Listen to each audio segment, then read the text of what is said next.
time. Have we unlocked the full potential of coffee? I used to think that coffee varieties were associated to certain flavors only, like jasmine in a geisha or berries in a caturra. But when I met Andrés Julio Quiseno, farmer and producer of Finca Milan, we understood that we could push the coffee boundaries further. So last year, we started working together, developing new intentional fermentation that this year achieved unique results, unlocking the full potential of his coffees. After tasting many experiments, we finally found the perfect pairing, something that we never had before. And I truly can't wait to share it with all of you today. I'm using two varieties, Geisha and Caturra, both coming from Finca Milan, located at 1,700 meters above the sea level on the west side of Colombia, in the Risaralda region. The coffee tree here grows on the west side of Nevado de Ruiz, a volcano whose soil is rich in minerals, giving an amazing complexity to the coffee. The first variety, the green tip geisha, has those classic and elegant floral notes of this variety, such as orange blossom today. But we wanted to go a step further, developing the texture using intentional fermentation, making it thicker today, resulting in your espresso in a smooth texture. After that, the cherries are pulped and dried on parabolic dryer for 8 days at 35 degrees in order to improve the sweetness and flavor of apricots. Now, when I tasted the second variety of today, the Caturra, I was amazed by its incredible, refreshing fruitness, like a melon quality. So I decided to blend these two coffees together for your espresso in order to achieve a balanced yet unconventional experience. What we did with this Caturra is truly inspiring. But for now, don't worry about that too much. We will talk about more it later on. For my espresso, I'm using 18 grams of geisha and 2 grams of Caturra for a total of 20 grams in and 37 grams out.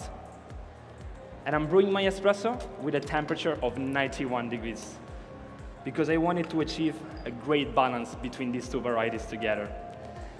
The result is going to be, please write that down for me, orange blossom, and then the Caturra starts showing up with cantaloupe and watermelon. And then the geisha comes back after with apricots and a tea-like aftertaste, reminding of Earl Grey, which is a combination of these two varieties together.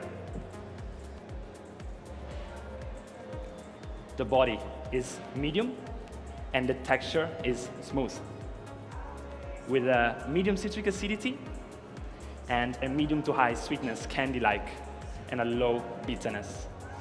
Now, once you serve with espresso, please evaluate visually the crema, but don't drink it just yet and wait for my instructions. As you can see in front of you, you have a very special cup that with that shape is going to enhance your senses, unlocking them, helping you focus on the tasting experience. So in a couple of seconds, I'm going to ask to have 2 sips, both of them from the deepest part of the cup, in order to help your nose capturing the whole aromatic compounds. So now, 40 seconds has passed, espresso has cooled down, so please take the spoon you have on your right, stir 5 times, and you can place it back where you found it. Go ahead and enjoy the espresso.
So if you're ready, let's move on to the next course.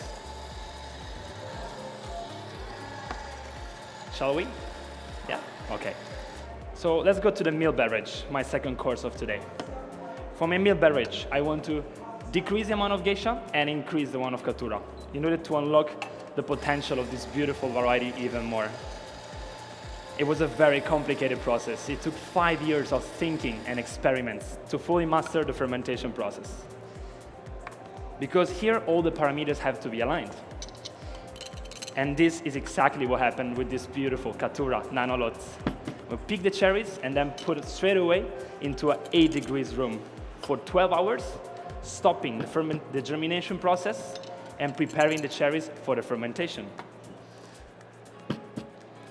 After that, cherries are pulped and taken into a bioreactor. And here the magic happens. Andres inoculates the mosto coming from the previous geisha fermentation and a special natural yeast called Schizosaccharomyces pombe, a complicated name for an amazing result in the cup, giving that amazing melon quality that you had in your cup before. After that, the bioreactor is sealed. Oxygen is taken out and nitrogen is applied for 72 hours in order to improve the texture. It is a very precise recipe, and here each degree matters. After tasting many experiments with higher temperature achieving some floral notes and lower temperature achieving some spiciness, we finally found that 26 degrees was a perfect environmental condition for the yeast to work efficiently with the coffee together, creating the new melon quality that you had before. For my meal beverage, I'm using 2.5 grams of geisha and 18 grams of katura for a total of 20.5 grams in, 37 grams out in order to achieve a kick of intensity. And I will add 60 ml of a freeze-distilled cow's milk having 5.5% of fat, thanks to the freeze distillation technique. I'm steaming my milk at 50 degrees in order to preserve the fruitiness, enhancing a higher sweetness. The result is going to be, please write that down for me, cantaloupe candy, watermelon, and white chocolate with a creamy texture that reminds me of a stracciatella ice cream. We talked about the fermentation process, right? But ladies, it doesn't stop there. In fact, after the bioreactor fermentation, the bioreactor is opened. Cherries are washed and then dried under the sun for 15 days under the sun in order to have the UVA lights killing the bacteria and stopping the fermentation right where we want it, achieving a high sweetness. Please enjoy. Because of the nitro fermentation, the coffee beans were densely high, highly dense, correction. So we applied a soaking technique, preserving the fruitiness, enhancing the balance as well. Please enjoy. With the geisha instead. We roasted it 15 days ago with a total roast time of 10 minutes and 15 seconds, approaching the Maillard reaction with higher energy and prolonging a bit the first crack in order to have the best structure possible for this blend today. Please enjoy. For this amazing coffee, I also needed a special milk. So 3 years ago, I started working with Simone, a crazy, passionate dairy farmer coming from a small village in Italy. He has 42 Guernsey cows, brown and white, producing an incredible seasonal milk, pairing amazingly with his coffee today. Please enjoy.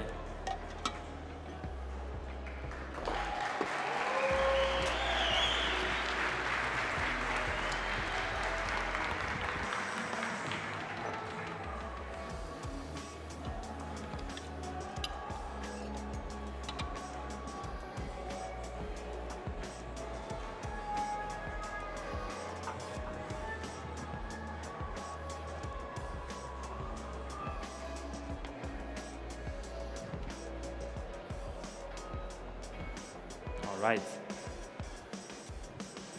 You ready? Should we move on one more time? So, I judge this is for you. You can take it backstage afterwards, yeah? So, in the cart in front of you, you can find all the ingredients about my signature drink, but just for now.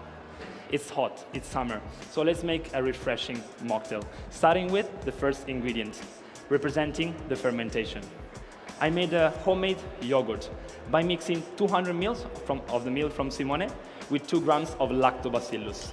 And then I let them ferment for 8 hours, having a lactic fermentation. After that, I added 2 cl of a fresh passion fruit juice that I made by squeezing 2 passion fruit in 1 liter of boiling water. I cool it down, and then I add it all together in this magnetic stirrer at 400 RPM for 7 minutes in order to mix different consistencies. This is going to highlight the fruitiness of my drink, giving you a new note of peach. And then, fermentation is when bacteria consume the sugar within the coffee cherries. So to compensate the sugar loss, I made a homemade tonic water by mixing 10 grams of citric pills, like lime and lemon, with 1 gram of saffron and 1 gram of pepper. Then I cool it down. To have this, adding 6 cl will create a new note of mandarin. And then, of course, 2 double espressos that are made with a recipe of 100% Caturra, 20 grams in, and 38 grams out, unlocking the full potential of this beautiful variety. These 2 shots, combined with other ingredients, are going to change that watermelon that you had before into a more watermelon candy. I'll be right back.